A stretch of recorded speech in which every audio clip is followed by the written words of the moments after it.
Well, it's great to be here at Wembley Stadium, of course. The big fight, it is Tyson Fury against Dillian Whyte. And somebody that knows all about big fights and big fights to come as well is Mikaela Mayer. Joins us for the second time, actually, on the lightweight boxing show. So we're very privileged. This time in the flesh, though, not on Zoom.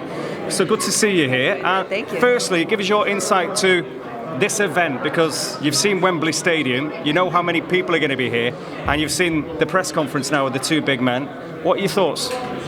Well, I'm already a Tyson Fury fan. I have been a Tyson Fury fan from the beginning. I think he's one of the greatest heavyweights of all time, very skilled, and so I wouldn't expect anything less. I mean, it's a huge arena. I've never seen a boxing fight in this big of an arena, so I know the fans, the UK fans especially, because they go crazy and they're wild and they're fun, so I can't wait. It's going to be great.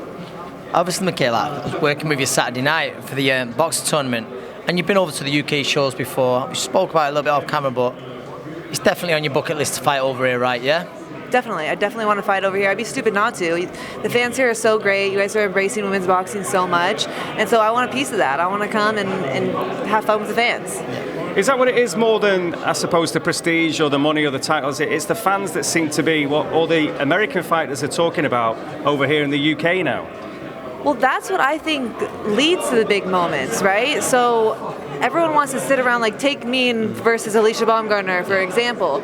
Everyone wants to wait, or her team wants to wait for the perfect time to make this fight happen, and everyone always wants to, let's build up and do this and do that. But ultimately, when you do that, sometimes the fights don't get made and the fans don't get what they want to see. But when you put on a fight that the fans want to see, they're your market. They're the ones who are putting money in your bank because they're putting their asses in the seats, right? That's who we're here for. This is entertainment at the end of the day, and I think we forget about that. But I think if we focus on giving the fans the fights they want to see, you can't lose. Mikaela, Coventry last week, London this week, New York the week after. You got to see your dogs in between. You got an opponent to see your dogs in between. Quick stop, yeah. Are you still managing? Are you still managing to get the work in yourself? I just fought a week and a half ago, so I got my ass in the gym yesterday. Straight away. This comes with the territory of being a champ, and so I do have to make sure that I'm watching my weight and still staying in the gym and staying fit. But for now, this time is like steady for me. I'm allowed to enjoy it. And I'm still working. Yeah, I'm still working, and this is sort of working my boxing mind, so it's less physical when the opposite of when I'm in camp, and more mental, but that still helps me. And the promo side of things, of course, as well, new fans and Yes, exactly. So I'm still working, still boxing, and or not boxing, but staying in shape, and I'll get back into the gym when I get home. Thank you. You've been around the big events, which is so important, as you say. Now, there is this one. We'll just get your prediction just in a minute, your final prediction. But, of course, there is Taylor Serrano at MSG. A week on Saturday. A week on Saturday. Crazy. Who's going to be there as well? Your thoughts on that? Because I know you'd like to fight either of them too.